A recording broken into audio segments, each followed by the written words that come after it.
Chicken neck के नाम से मशहूर सिलीगुड़ी कॉरिडोर भारत के लिए सिर्फ एक रास्ता नहीं, बल्कि देश की अखंडता के लिए सबसे महत्वपूर्ण कड़ी है।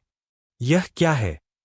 सिलीगुड़ी कॉरिडोर पश्चिम बंगाल के उत्तरी हिस्से में स्थित जमीन की एक बहुत ही संकरी पट्टी है। यह मुख्य भारत, मेनलैंड इंडिया, को उत्तर पूर्वी राज्यों, सेवन सिस्टर्स प्लस सिक्किम, से जोड़ती है। इसे चिकन नेक क्यों कहते हैं? नक्शे पर देखने पर यह इलाका एक मुर्गी की गर्दन जैसा दिखाई देता है।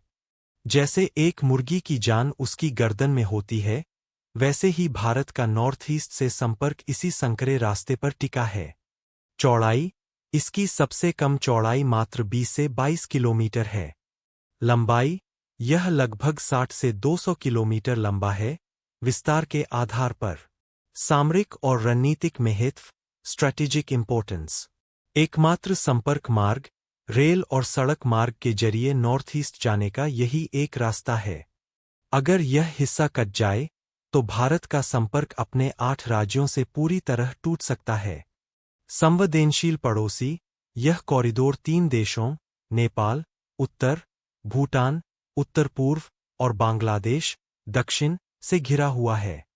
साथ ही, चीन की चुंबी घाटी, चुंबी वैली, इसके बहुत करीब है, जो युद्ध की स्थिति में इसे संवेदनशील बनाती है। आर्थिक धुरी, चाय, लकड़ी और तेल जैसी महत्वपूर्ण चीजों की सप्लाई इसी रास्ते से होती है। मुख्य चुनौतियां, चीन का खतरा, डोकलाम जैसे विवाद इसी कॉरिडोर की सुरक्षा से जुड़े हुए हैं। चिकन नेक क्यों कहते हैं? नक्शे पर देखने पर यह एक मुर्गे की गर्दन की तरह दिखाई देता है, जो भारत के शरीर, मुख्य भूमि, को उसके सिर, पूर्वोत्तर, से जोड़ता है। यदि यह हिस्सा बाधित होता है, तो पूरा पूर्वोत्तर भारत शेष देश से कट सकता है। वर्तमान सुरक्षा स्थिति, हाल ही में 2025 से 26 क्षेत्रीय तनाव और बांग्लादेश में अस्थिरता के कारण भारत ने यहां अपनी सुरक्षा व्यवस्था को और कड़ा किया है।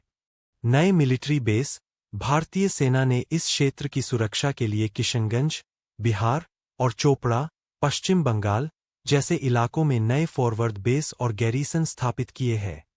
हाईटेक सर्विलांस, यहां बीएसएफ और सेना द्वारा 24 घंटे ड्रोन निगरानी, थर्मल कैमरे और 12 फीट ऊंची स्मार्ट फेसिंग का इस्तेमाल किया जा रहा है।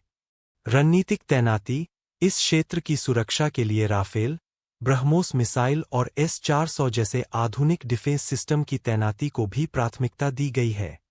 यह इतना महत्वपूर्ण क्यों है? आर्थिक मार्ग, पूर्वोत्तर राज्यों में जाने वाला लगभग 80 से 90% सामान इसी रास्ते से होकर गुजरता है। सैन्य मूवमेंट, सीमावर्ती इलाकों, जैसे तवांग या सिक्किम, तक रसद और सैनिकों को पहुंचाने का यह एकमात्र रेल और सड़क मार्ग है। अंतर्राष्ट्रीय व्यापार, यह भूटान और नेपाल के साथ भारत के व्यापार का भी मुख्य केंद्र है।